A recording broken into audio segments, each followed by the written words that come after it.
I'm not usually excited about Vatican documents. Haven't been since, I don't know, March 2012. But I'm excited about this one. It's called Male and Female, He Created Them, Towards a Path of Dialogue on the Question of Gender Theory in Education.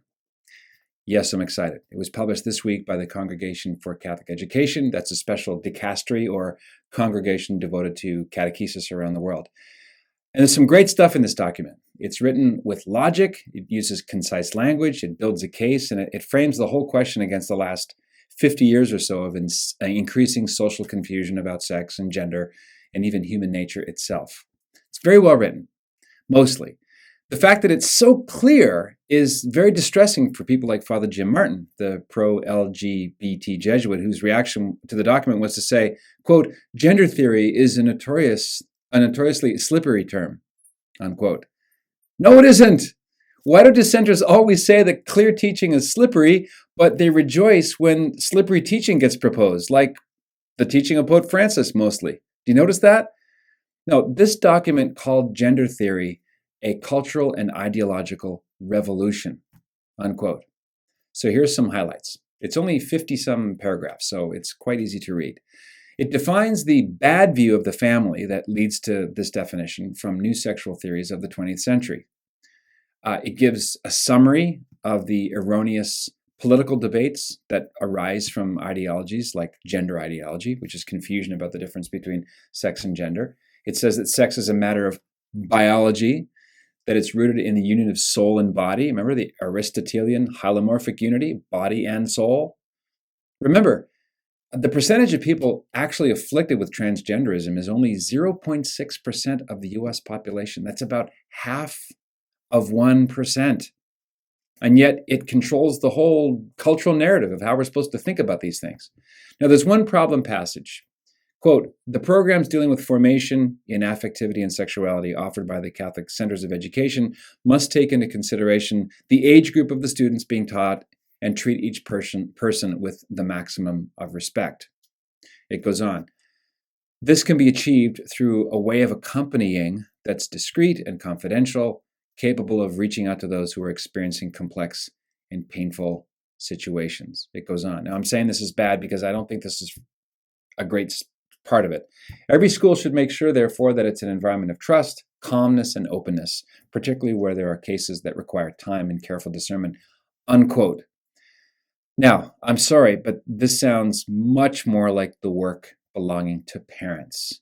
This passage in an otherwise solid document is a reference to sex education, and most Catholic schools, by most I mean 95% plus, at this point are way too far gone to be trusted with any of this. Now, even if parents aren't the primary educators of the faith, which they are, especially that's true when it comes to something as delicate and personal as human sexuality. So that's my only sour note. So let's dig in a little bit into the document itself.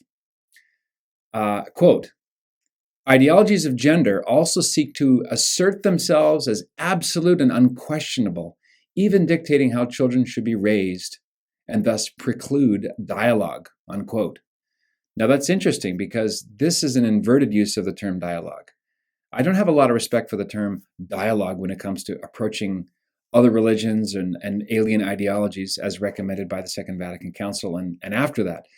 Whether you're talking about the Muslims or the Jews or the LGBT community, where has dialogue gotten us after 50 years of it? Not far. In Acts 17, we read about St. Paul basically being grabbed and brought to the Areopagus, a public square in Athens, Greece.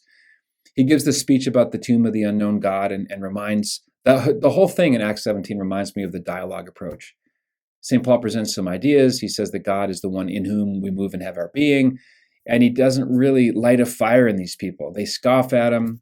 Some of them call him a babbler, and most of them walk away, with the exception of a couple of people that Luke mentions, like Dionysius the Areopagite. Paul doesn't mention Christ crucified. No mention of sin, and very few people convert.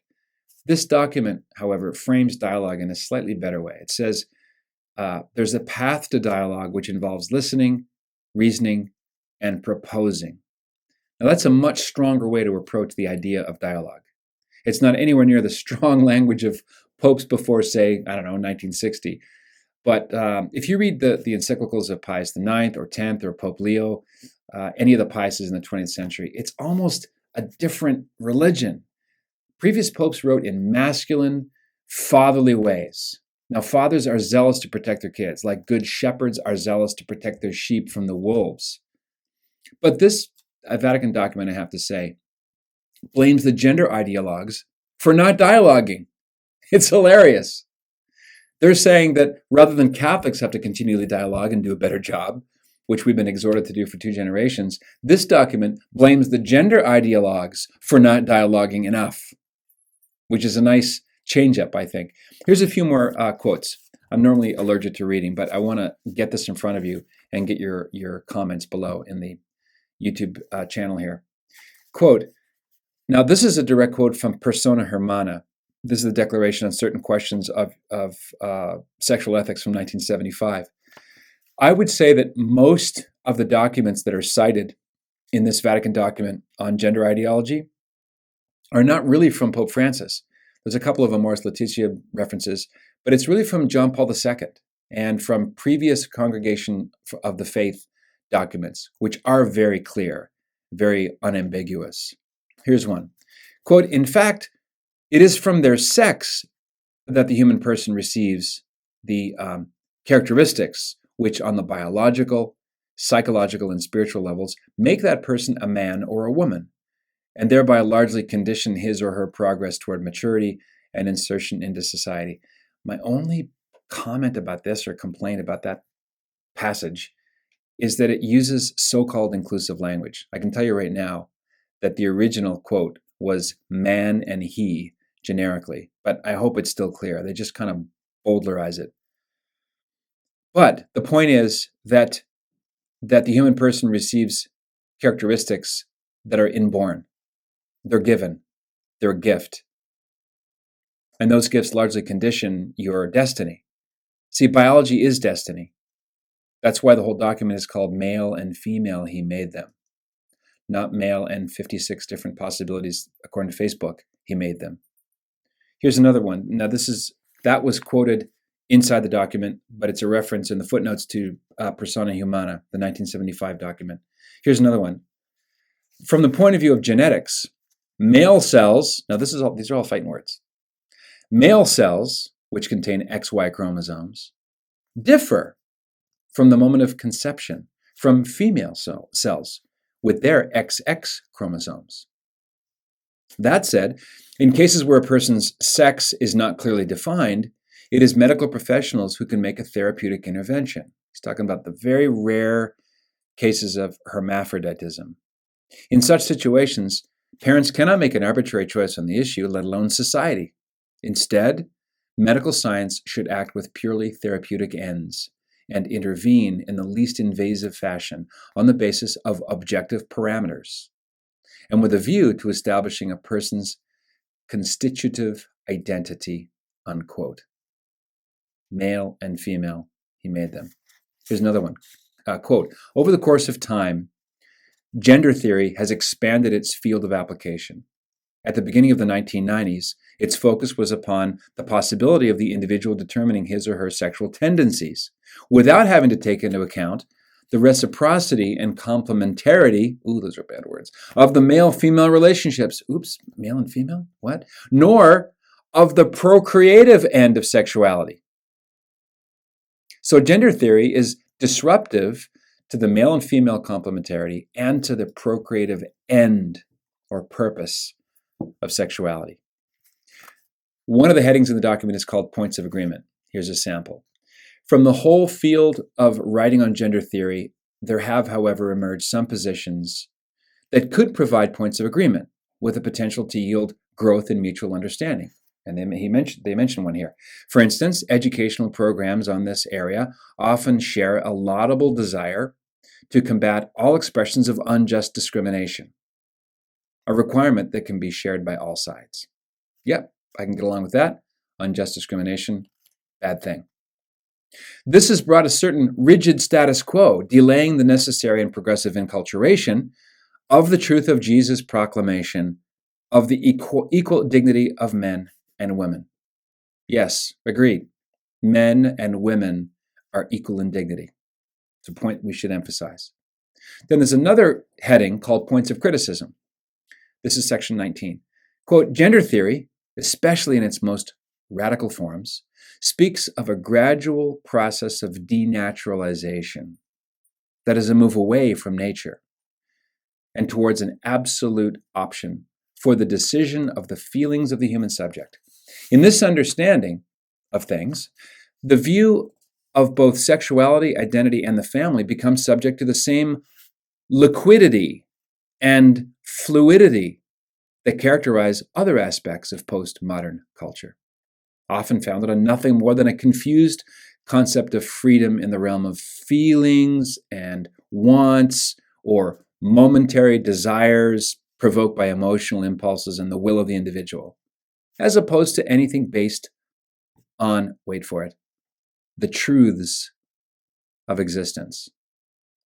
Now that rather long sentence represents fighting words to the gender ideologues, because it simply says outright that all of this fluidity and liquidity is bunk. Male and female are sexes. It's a matter of hardware, not flimsy software, certainly not the fleeting element of the computer screen that can change from moment to moment at will. Number 20, the underlying presuppositions of these theories can be traced back to a dualistic anthropology. Remember dualism? Positing soul against the body, the mind against everything else, sort of a bifurcated, split version of the human person rather than the holistic body and soul composite vision, which is both biblical and also Aristotelian. All that is here in this document. This dualistic anthropology separates the body, reducing to the status of inert matter from human will, which itself becomes an absolute that can manipulate the body as it pleases. That's a really brilliant line. I'm going to say that again. The underlying presuppositions of these theories can be traced back to a dualistic anthropology, separating body, reduced to the status of inert matter, like stuff, from the human will, which itself becomes an absolute that can manipulate the body as it pleases. In our culture, we now think of the human body as a tabula rasa, a blank slate on which you can write whatever you want. You can put huge amounts of tattoos. Maybe, if you can afford, take them off. You can put spiky metal objects in your skin. You can give yourself horns. You can add on body parts. You can take them off. We don't think of our bodies as not our own. We think of them as our tools, our instruments, as something separate from us, over which we have total hegemony, total control. We're not ministers of our bodies. We're not, in a way, united to our bodies. We use our bodies as things. We thingify something that really should be something sacred because it belongs to our identity. So I think all of this is a great start. And honestly, you can tell Pope Francis had no part in writing this. His name is not on the document. There's no signature. And that's something that dissenters have already made a big deal about because they'll use any excuse to squirrel away from the requirements of the gospel, especially the requirements of the gospel that have to do with the region between the navel and the knees. It's ironic that leftists say that Catholics are obsessed with sexual matters when sexual matters are the main issues on which dissenters leave the church.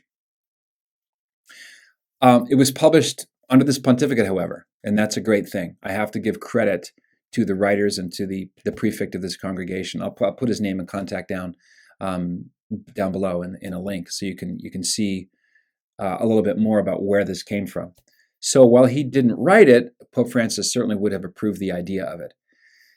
And I have to say that Pope Francis has been strong on this gender ideology stuff. He's been very bold since the beginning of his pontificate in describing gender ideology as alien and foreign. And he's gone further to say that it's from the prince of lies, the father of lies.